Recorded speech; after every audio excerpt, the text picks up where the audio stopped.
Hello folks, this is Pastor Mike Hoggard coming to you from Studio 2012 with another Watchman video broadcast. Mahmoud Ahmadinejad calls for a new world order.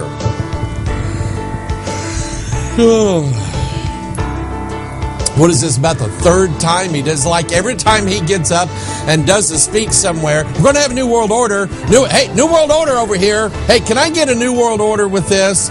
See, every time he opens his mouth, he calls for a new world order. Here he is again in a recent, somebody sent me this, I'm going, I've seen that before.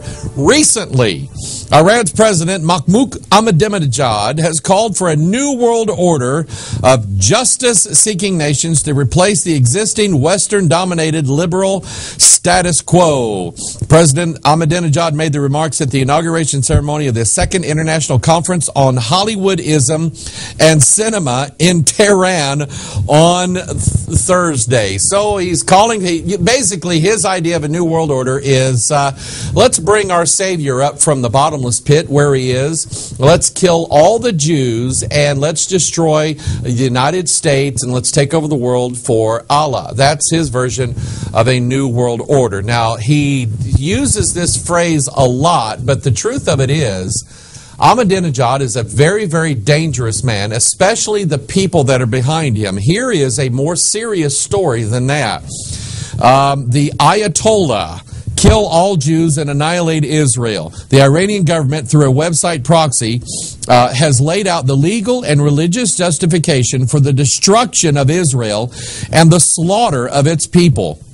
This is a story from WorldNet Daily. The doctrine includes wiping out Israeli assets and Jewish people worldwide, calling Israel a danger to Islam. The conservative website Aleph, with ties to Iran's supreme leader Ayatollah Ali Khamenei, said the opportunity must not be lost to remove, quote, this corrupting material. It is a jurisprudential justification to kill all the Jews and annihilate Israel, and in that the Islamic government of Iran must take the helm. I'm telling you, this is an increasingly dangerous situation.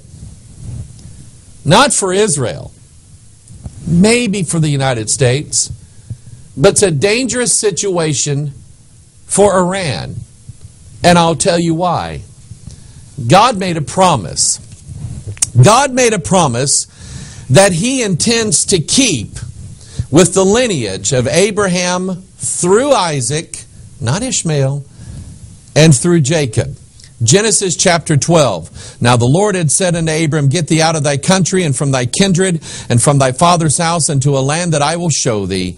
And I will make of thee a great nation, and I will bless thee and make thy name great, and thou shalt be a blessing. Now I'm going to stop right here because right now Israel is not that blessing. Why? Because they're not saved. But this covenant that God made with Abraham was unconditional. Abraham hadn't done anything here. In fact, his name wasn't even Abraham, it was Abram. Abram had done nothing to receive the blessings that God was giving him here, and yet God gave them. It's an unconditional, and I'll say an unbreakable promise. Don't listen to the conspiracy theorists who hate Israel. Don't listen to the replacement theologians. Don't listen to Tex Mars. Don't listen to white Caucasians who tell you we're the real Jews. We're real Israel because we're white, and so all you black people and Mexicans and all you fake Jews, you can't even be saved. That's what they say. Don't listen to them. God made an unconditional promise to the 12 tribes of Israel. Now I know that right now there's a lot of Zionist Jews out there that hate the Bible, they hate Christianity, they hate this and they hate that.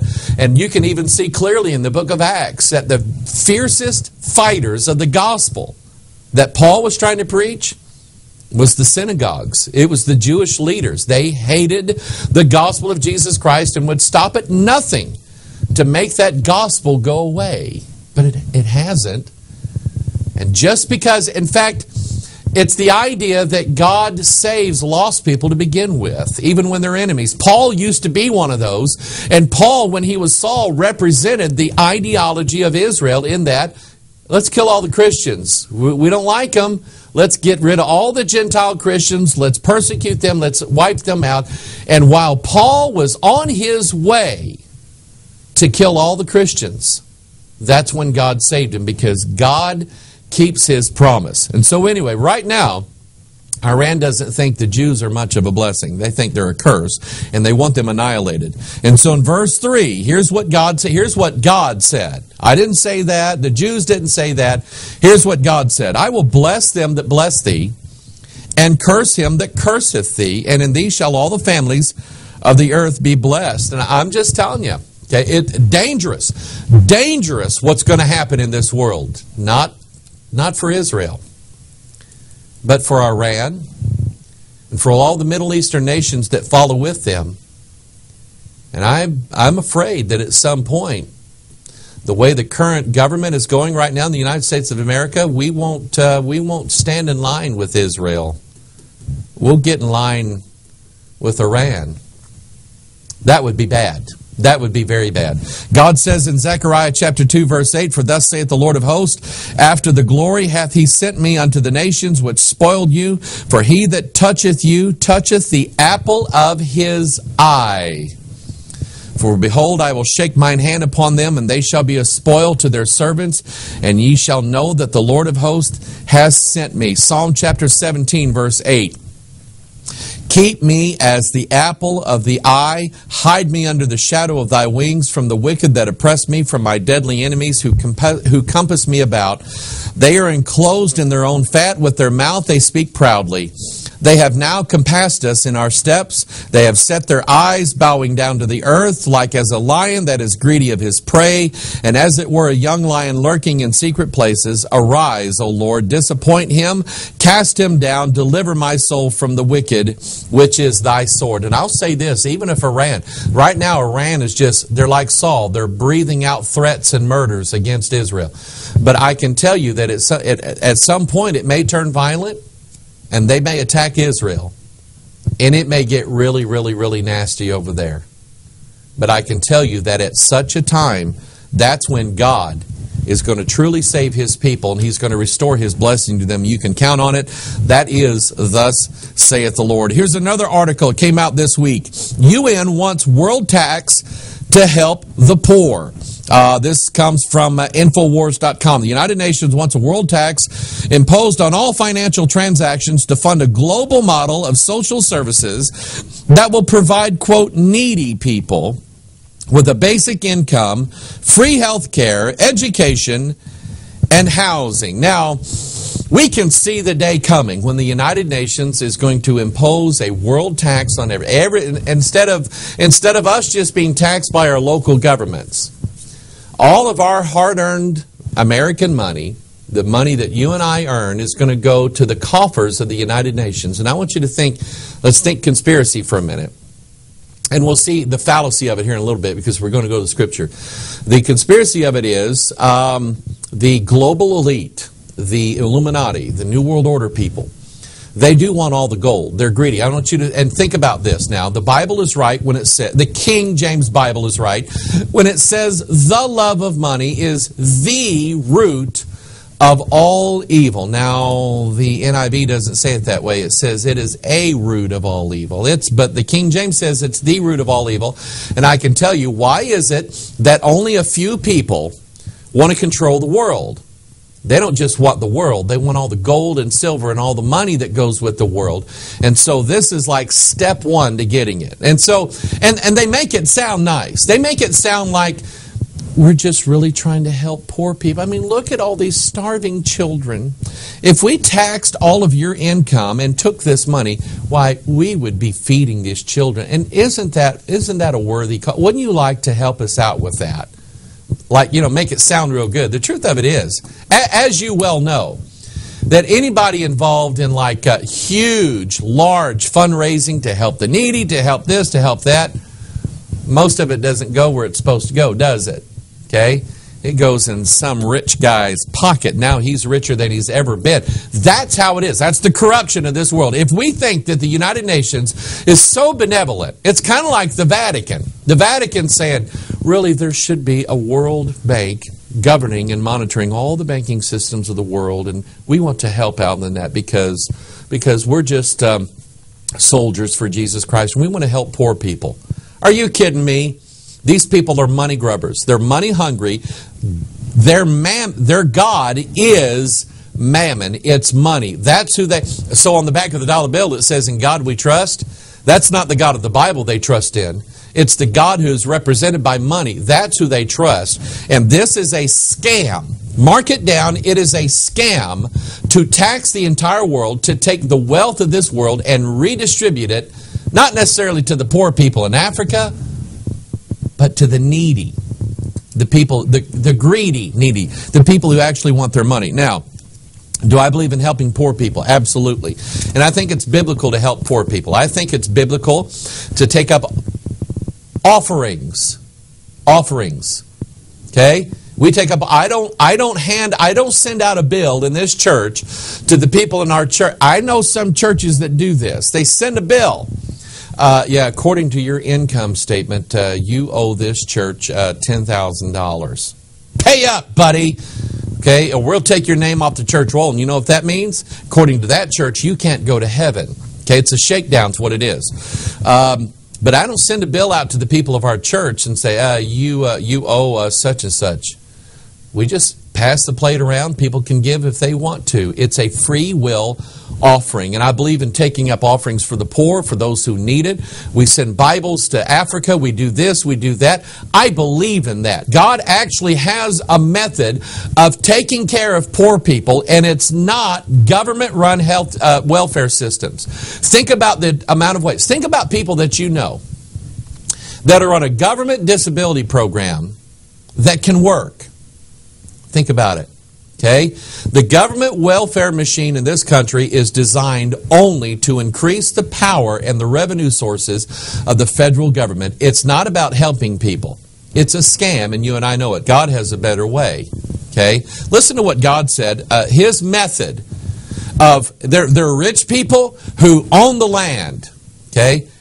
God had a way of helping, of allowing the rich to help the poor. Look at it. Leviticus 19:10. God said, "Thou shalt not glean thy vineyard, neither shalt thou gather every grape of thy vineyard. Thou shalt leave them for the poor and stranger.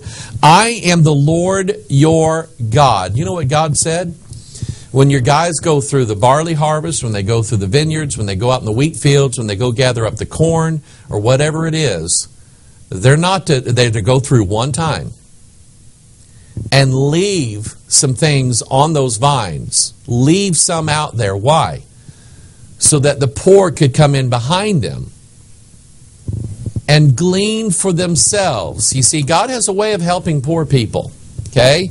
Now, there are some people whose bodies will not allow them to do anything. Okay? And I'm not talking about that. I'm talking about people who have the ability to do for themselves. God says they should get up and do for themselves. And so God had a commandment to the rich. When you go through your field, don't take everything. Leave some behind. You'll have enough, okay? And you'll be rich and you'll be happy and you'll have all this stuff.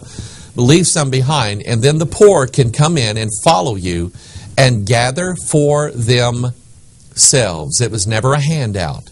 This is evidence in the book of Ruth. The book of Ruth, chapter 2, verse 7. You remember Ruth? She went out into Boaz's field, and she said, "I pray you, let me glean and gather after the reapers among the sheaves." She was just simply following according to the law. So she came and hath continued even from the morning until now, that she tarried a little in the house. And so Boaz had compassion on her. He didn't just say, "Here, take this grain." He said, "Let her come over to our field and follow behind you guys. You guys watch out for her and keep her safe. But she's going to go out there and gather, and she's going to glean for her and for Naomi." Boaz was doing right. He was following the law, and God actually has a better plan than any government in the world ever. Okay? Now, let's go back to this taxing the world thing. It's not really a bad thing if you think about it, because I can remember one other time when the world was taxed. Luke chapter 2, verse 1, "And it came to pass in those days that there went out a decree from Caesar Augustus that all the world should be taxed." You remember what happened after Caesar Augustus taxed the entire world? We ended up with a savior out of it. So, I don't know. Maybe it's not a bad thing. A couple other articles here that really really got me. We send Katy Perry out to sing a song called I Kissed a Girl. Who's watching this? Is it 65-year-old women? No. Who's watching this? Is it 40-year-old women? No. It's 12, 13, probably sometimes 9 and 10-year-old girls who are watching Katy Perry brag about how she kissed a girl and she liked it. We have Lady Gaga strutting her stuff. Madonna, got some things to talk about Madonna. We have all these rock stars, all these TV stars, all these movie stars. We have the internet. We have the sexualization of children in this world. Not just in this country, but it's all over the world. Children being exposed to things and seeing things that they should never, ever... God said they should not see it. Women are supposed to keep their bodies covered. Men are supposed to be likewise. They're not supposed to touch each other. I believe the Bible rules. You're not supposed to come together until you get married. But it seems like the devil is going in and taking away the innocence of these children. Listen to this story here. Girls, this is in England, I think. Girls 13 given contraceptive implants at school. The procedure was carried out in Southampton as part of a government initiative to drive down teen pregnancies. Girls as young as 13 years old at the public school being given contraceptive implants without the knowledge or consent of mom and dad. Now, you can't give a kid a Band-Aid or a pill at a school unless mom and daddy signs off on it. You can't administer health care to them unless mom and daddy agrees. Unless you're going to give them a contraceptive, or in the case of some cases in this country, Planned Parenthood suing for the right to go after girls in public schools and say, you need to have an abortion, you can't have this child. And mom and daddy doesn't have a right to know about it. The sexualization of our children is destroying. Kids are no longer innocent anymore. You want more proof? Here's another one. Students caught playing rape tag. This is from Minnesota.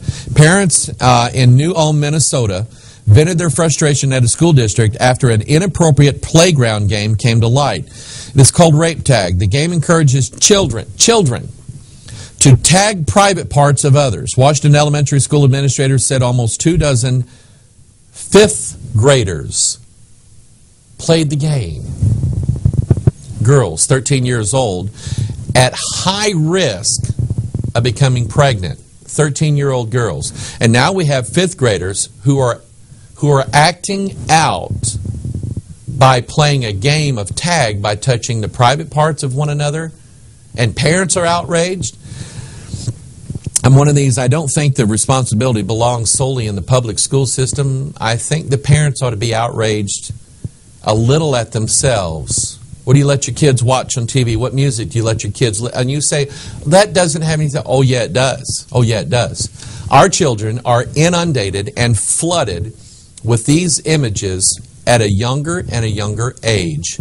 And you give your child a laptop computer with a webcam and an internet connection and unrestricted access to the internet, both boys and girls, and everybody in the world knows what they're doing except the kid's parents. They think, oh, my kid doesn't do that. Really? Really? It's harming these innocents. Okay? So we're going after the kids. Let's kill them by abortion before they're ever born. And then if they're born, okay, let's inundate them with violence, video games, imagery that they shouldn't even know nor see what goes on in bedrooms at that young age. They should never be a part of that. And our children are being attacked everywhere. And there's a price to pay for it. Jesus loves the little children of the world. Matthew chapter 18, verse 6, but whoso shall offend one of these little ones which believe in me, it were better for him that a millstone were hanged about his neck, and that he were drowned in the depth of the sea. I read another place in the Bible that sounds awfully familiar to that. It sort of indicates the spirit that is responsible for this kind of activity and this kind of behavior? It's a spirit of harlotry mentioned in the book of Hosea. What spirit is behind that? Well, she's called Isis.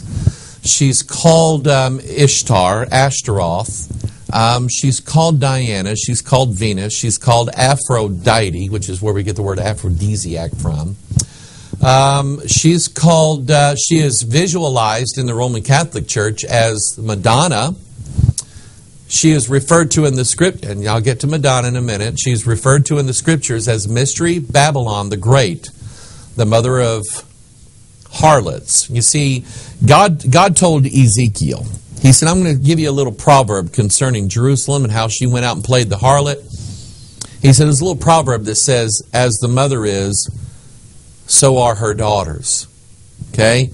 And I will tell you, moms and dads, that this kind of stuff, this rape tag game playing at school, the reason why our 13-year-old girls need contraceptives at such a young age, okay, maybe, just maybe, it's what mama taught them at home. Okay? So not only those who offend these little ones, millstone around the neck, cast into the sea. Here's what God said about Babylon herself, Jeremiah 51, verse 63, and it shall be, when thou hast made an end of reading this book, that thou shalt bind a stone to it, and cast it into the midst of the Euphrates. And thou shalt say, thus shall Babylon sink, and shall not rise from the evil that I will bring upon her, and they shall be weary. Thus far are the words of Jeremiah. Mystery Babylon herself is going to be cast into the depths of the sea, never to rise again. Why? For harming the little ones, for harming the children. She's the one responsible for the abortion. She's bloodthirsty. She drinks the blood, just like she did that of innocent Abel in Genesis chapter 4. She's responsible for the abortion. She's responsible for kidnappings. She's responsible for child beatings and child molestation. She is responsible for the sexualization of children all across the world. Not only those who offend are going to be cast down, but that spirit herself is going to be cast down. And isn't it interesting that the very image of Madonna during the 46th, let me just stop right here. The number 46, I think, is interesting. It represents the chromosomes where our DNA is stored. This was a pagan ritual that she acted out. And somebody said it was 13 minutes long. I don't know. Maybe it was something like that. Okay? But this imagery here, I think, was very, very interesting. And there's no doubt of its pagan origins. Okay? And it's just interesting that the closing scene of Madonna's pagan ritualistic dance shows her falling down, going down into a pit. I think that's very, very, very interesting in light of some things that we know from the Scriptures and some things that we saw. Now, analyses, or I don't know how to say it, the analysis of Madonna's Super Bowl dance can be seen in various places all over the internet. What I'm not going to do is I'm not going to regurgitate somebody else's material. I am going to show you a couple things that I particularly know about, have read about, have studied about, and you know me, we're going to go to the Scripture. We're going to see just how true these things. So, in case you haven't heard, Madonna, and I will show you one image here of Madonna and all the cast and all the choir and all the singers and all the dancers. And, of course, we have the all-seeing eye. That is the eye of Horus. That is the eye of Providence. It's the same thing on the back of the $1 bill. And so we look at that and we go, okay, I get it. Okay, anybody who has done anything with conspiracy theories or New World Order or looked at the back of a $1 bill and said, I think that's the devil, anybody who's done that can look at that and go, okay, that's pretty simple. I get that. Okay, there were some things that were very, very, very overt, and we look at it and we say, okay, we understand that this, there's something wrong here.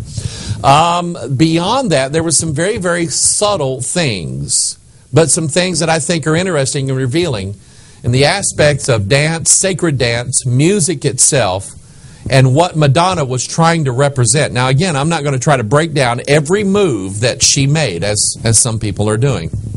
But I want us to look at some of the simple highlights. We mentioned earlier this spirit of harlotry, mystery, Babylon the Great, the mother of harlots and abominations of the earth. She has been represented by many names over the years, as Isis, as Venus, as Diana, usually in the essence of a fertility goddess. In other words, a goddess that worships or is worshipped in paganism by sexual practices or acting out. And when you watch dances like this, you're going, yeah, okay, I know what that represents. And I don't think it was an accident. I don't think that was an accident at all. I think it was either pre-planned or a spirit guidance plan. When one of Madonna's co-singers, some star named Mia or something like that, when she gives the finger to the camera for about 2 seconds. See, we all know what that means, don't we? Okay, it has sexual connotations. It it's a suggestive hand gesture, is what it is, and I think that falls right in line with the idea that this has everything to do with the spirit of whoredoms, the spirit of harlotry, the spirit of God's people turning their back on God and going a-whoring out after all the other nations. We're seeing this in churches. We're seeing this in religions all across the world. Turning their back on God and the Ten Commandments, the God that espoused himself to them, just like he did Israel. And now they're turning their back and they're going after all their lovers. This is what Madonna represents. She had a song, you remember, she was big back in the 80s. She had a song called Papa Don't Preach. In other words, Dad, don't give me your 10 Commandments. I'm going to live how I want to. And then the other song, like, you know what it is. Okay?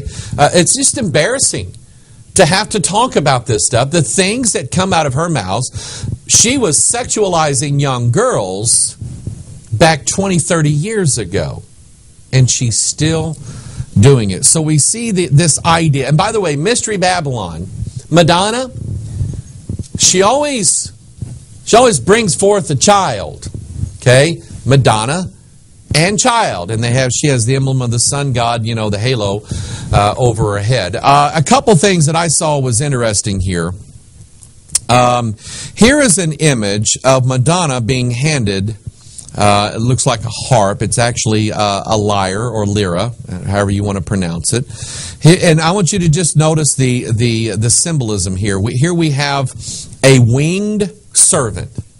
So we know that this is spiritual. We know that there are spirits at work here. This would represent Orpheus. And let me stop right here. Orpheus is another one of these gods that just happens to be down there. Okay? He's down in a pit. He's down in the underworld. He's like the god of the underworld. Okay? So think of Revelation 13, a beast rising up out of the sea. Revelation 17, the beast rising up out of the bottomless pit. And by the way, that's sort of like a birthing idea. Okay, so here we have Mystery Babylon, and she always gives birth to the Antichrist. And so here we have a guy dressed up, you know, as this figure of Orpheus who is in the underworld. And that's a representation of the Antichrist who is going to rise up in the last days. Remember the phrase, annuit coeptus novus ordo seclorum. It means he favors the birth of a new world order. That's what it means. So here we have Orpheus handing Madonna, the goddess, okay, Mystery Babylon, a musical instrument. It has 1, 2, 3, 4, 5, 6, 7 strings on it. Believe it or not, I counted that, and I went and I remembered reading this. Manly Hall's Secret Teachings of All Ages. He had several things to say about Orpheus and the little 7-string guitar that he was handing the goddess of fertility. Let's read what Manly Hall said. Orpheus has long been sung as the patron of music. I want you to think about an angel that knows music really well. Okay? On his 7-stringed lyra, he played such perfect harmonies that the gods themselves were moved to acclaim his power. When he touched the strings of his instruments, the birds and the beasts gathered about him, and as he wandered through the forest, his enchanting melodies caused even the ancient trees with mighty effort to draw their gnarled roots from out of the earth and follow him. Orpheus is one of the many immortals who have sacrificed themselves that mankind might have the wisdom of the gods. Think of Genesis chapter 3. By the symbolism of his music, he communicated the divine secrets. What is the divine secret? We'll talk about it. The divine secrets to humanity, and several authors have declared that the gods, though loving him, feared that he would overthrow their kingdom and therefore reluctantly encompassed his destruction. Now, I want you to think of, there's a reason why there are 7 strings on here. I want you to think of what is the divine secret. We've talked about that in many, many of our teachings. It's actually mentioned, Daniel chapter 2, they shall mingle themselves with the seed of men. Mankind, according to Genesis chapter 3 and the promise given to Eve in the Garden of Eden by the serpent, the idea that the wisdom of the gods was going to be passed down to men, just like the devil promised, and that men would become gods one of these days. Think about Mormonism, okay? Mitt Romney and all these other, Glenn Beck and all these others, okay? And so in all of the traditions and all the mystery cults, this number 7 represented the transcendence of man by some fashion from mortal to immortal. You remember the Masonic ladder that had 7 steps. That showed man's the ladder represents DNA. That showed man's transition from this world to the world of the gods, or man becoming God. The square and the compass. The square and the compass shows the fusion of the earthly realm and the heavenly realm, or their seed being mingled with the seed of men. And the letter G is A, B, C, D, E, F, G. It's the 7th letter of the alphabet. The letter G represents godhood, but it represents the number 7. That's what that is a reference to. Muslims have what's called the 7 heaven, or the 7 heavens. You remember a TV show called Seventh Heaven. It didn't have anything to do with Christianity. Okay. In the mystery cults, they had 7 planets. They were a representation of the 7 chakras of Kundalini. Stop right here. Kundalini. At the base of your spine, you have a serpent coiled up. He's down in the depths, down in the lower parts. He's going to ascend up through your 7 layers, or your 7 chakras, and reach your pineal gland and immortalize you, turn you into a god. That's what yoga is all about, and that's how the serpent, the beast, ascends and rises up through the 7 chakras. According to the Bible, he's coming up out of the bottomless pit. Interesting to me that the exact phrase, bottomless pit, is mentioned exactly 7 times in the King James Bible. And Madame Blavatsky talked about the 7 rays. You see the 7 rays on the head of the Statue of Liberty. 7 days. The 7 spirits. The 7 spirits of Christ, the 7 spirits of God, are listed in Isaiah chapter 11. That's the 7 spirits of God. And whatever you see there in Isaiah 11, the exact opposite is like the spirit of Antichrist. Why? Because the beast, Revelation 13, Revelation 17, he has 7 heads. That's what this so-called divine number represents. And so here we have Ed Young. Remember him? Up on having a bed in with his wife for 24 hours on top of their church in promotion of a new sermon series. A new sermon series where he's going to encourage everybody in his church to have intercourse for 7 nights in a row. And he said, when you do that, then, God's going to do something great in your marriage. You know what it is? It's basically a ritualistic fornication practice for 7 nights that's going to invoke the power of God in your life. Think about everything that we've seen so far. That's what that lyra represents. Listen to this now. It represents the power of music over a generation of people that will transform them one of these days. It's going to happen. You cannot say that music does not have any power in this world. Music is what is transforming this world right now. Okay? Manly Hall goes on to say that the lyra is the secret teaching of Orpheus. The 7 strings are the 7 divine truths, which are the keys to universal knowledge. There it is right there. Those 7 strings represent 7 layers, 7 chakras, the 7 heads of the beast, the practices of ritualistic fornication for 7 nights coming out of Ed Young and his church, and probably scores of other churches that are following in his footsteps. It's about creating an atmosphere and a world and an environment that will welcome and embrace this beast rising up out of the sea. And it's going to be done through the songwriters and the song singers like Madonna. It's going to be done through music. Okay? Let's go back to, since we've referenced Daniel chapter 2, and this image that Nebuchadnezzar saw, and the toes that represented the 2 kingdoms mingling themselves together like the square and the compass with the little G in the middle of it. Not too long after that, Nebuchadnezzar decided to go ahead and build this image. He thought, man, that was cool. I want to build it. So he built it. You remember it was 60 cubits tall, 6 cubits wide. It had these 6s all over it. Go read Genesis 6 and you'll understand what that's all about. But you remember he built this thing in the plain of Dura. Nebuchadnezzar the king made the image of gold whose height was 60 cubits and the breadth thereof 6 cubits. He set it up in the plain of Dura in the province of Babylon. And then in verse 4, notice now they're going to have like a dedication ceremony. Okay? Smash a glass of champagne over it and give it a name, like they do with ships, okay? They're going to have a ceremony where everybody, I want you to get this now, everybody is going to fall. I've been telling you that all the New Testament doctrines have Old Testament pictures drawn of them. The Bible talks about in 2 Thessalonians 2, there's going to come a falling away first, and the man of sin is going to be revealed. And so here in the plain of Dura, Nebuchadnezzar puts up this image with 6s on it, and he wants everybody to fall. What is it that is the sign that they're all going to fall and bow to the image? Daniel chapter 3, verse 4. Then an herald cried aloud, to you it is commanded, O people, nations, and languages. He's talking to everybody.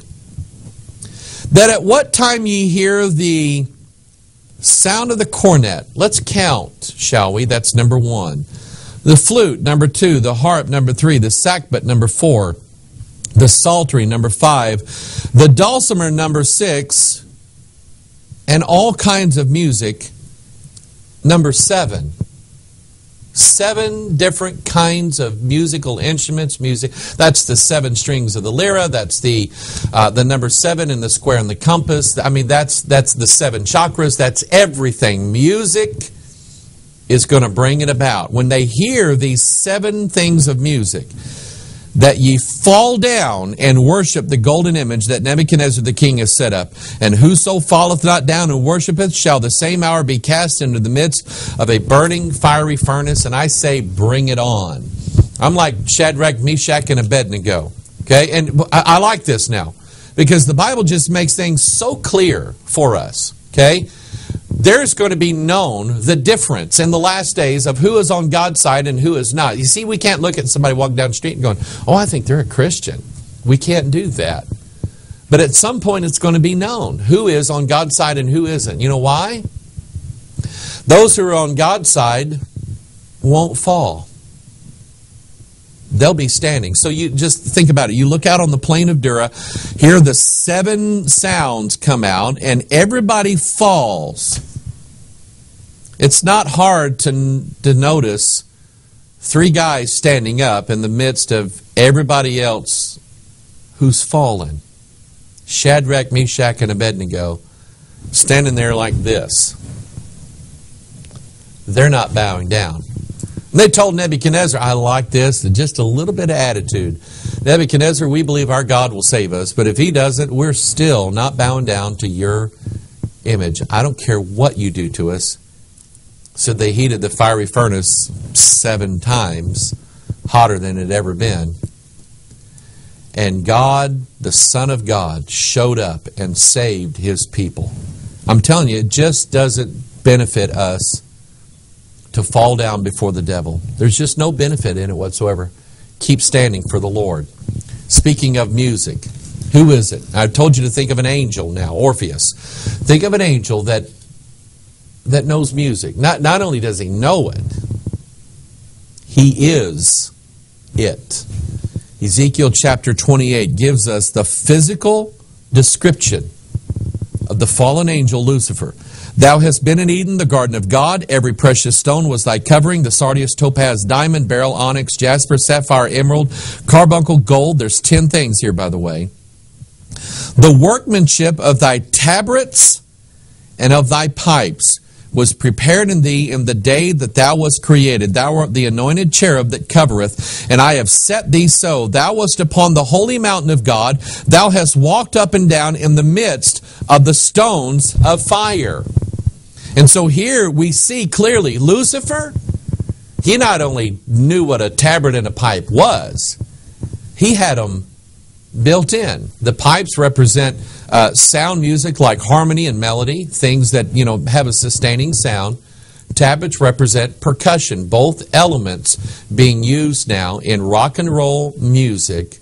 The beat, the rhythm. You listen to a Lady Gaga song, it's all about the rhythms and the beat. And I'll admit, you listen to some Lady Gaga songs and you're going, hey, kind of a catchy tune. My flesh goes, hey, I can get into this. My spirit says, she's wicked, she's Mystery Babylon the Great, and so is Madonna. Okay? Madonna didn't come out there singing, oh, solo mio. She didn't come out there singing that. She was singing rock and roll, her rock and roll. Okay? She comes out dressed like an owl. You look at it. Okay? Why an owl? Okay, here's Madonna. Here's a picture of the owl that she looks like. Those of you who have been studying prophecy and studying conspiracy theories know about the Bohemian Club, the Bohemian Grove. They have a big, according to reports, according to the video, and I think it's legit, they have a great big gigantic carving of an owl that they, have this little ceremony around. Nobody takes it seriously. I'll be honest with you, if someone invites me someplace and there's a ceremony involving a statue of an owl, I'm not going. Okay? I don't care if they don't take it seriously or not. I'm not going.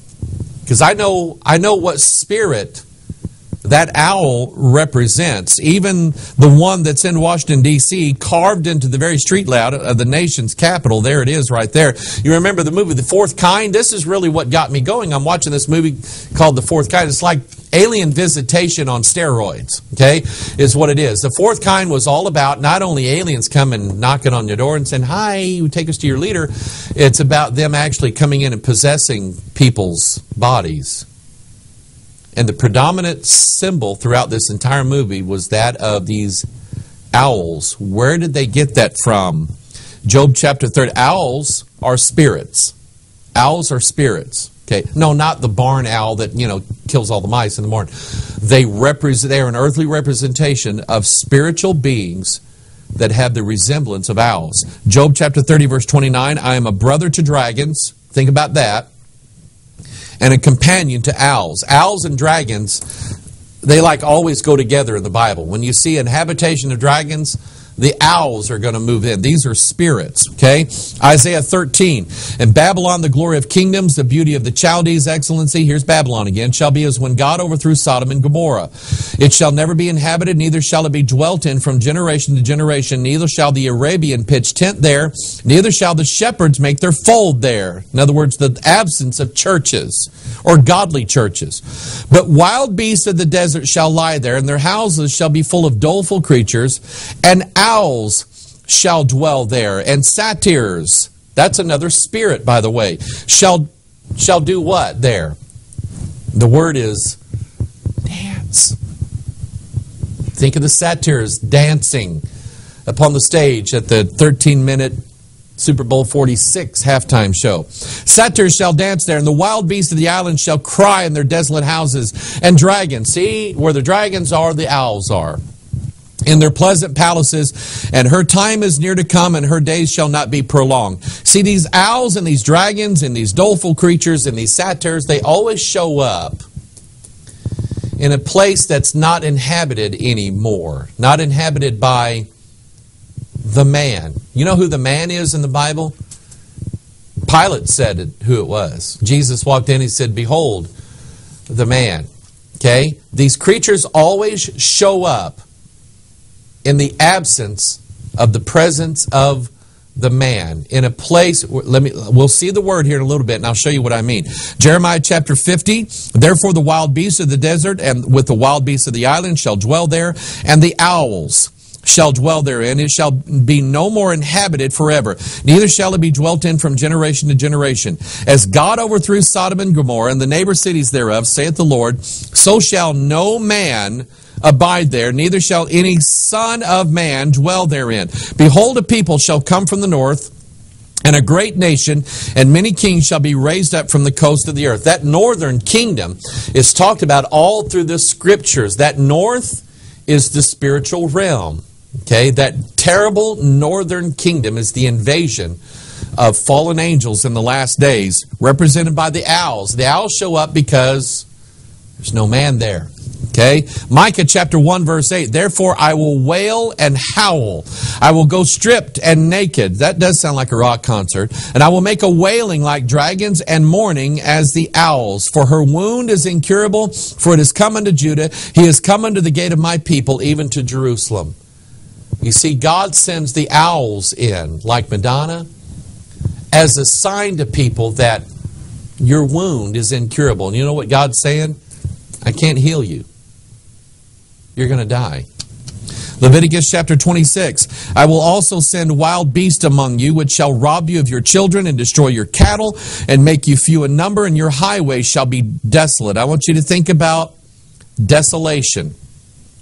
And if you will not be reformed by me by these things, but will walk contrary unto me, then will I also walk contrary unto you, and will punish you yet 7 times for your sins. And see, it just all connects together. The owls coming in, and the 7-string harp, and the 7 heads of the beast. It's all just kind of connects together when you just follow the scriptures. I want you to think of desolation. Proverbs 1:27, when your fear cometh as desolation, and your destruction cometh as a whirlwind, when distress and anguish cometh upon you, then shall they call upon me, but I will not answer. Then shall ye seek me early, but they shall not find me. For they that hated knowledge and did not choose the fear of the Lord, they would none of my counsel, they would despise all my reproof. Therefore shall they eat the fruit. Think of the Garden of Eden. They shall eat the fruit of their own way and be filled with their own devices. God is promising that these owls are a sign. They're a sign that the man is no longer present, and God is going to bring desolation to the earth and to the land. Clearly, we can see with the onslaught of wicked rock and roll music, wicked country music, wicked forms of entertainment, movies, television, internet, things like that, that God is soon to bring desolation to this land. And it was all acted out. It was all acted out. In fact, that number 46, I want you to write this down. The phrase, the devil, is mentioned exactly 46 times in the King James Bible. The 46th occurrence, it says, the devil is cast into the lake of fire. You know what the lake of fire is? The second death. Okay? I see something going on here. Okay? This is a prophecy. This is a sign to people who are just going, oh, that was, man, Madonna rocks. Okay? This is a sign. And people don't get it.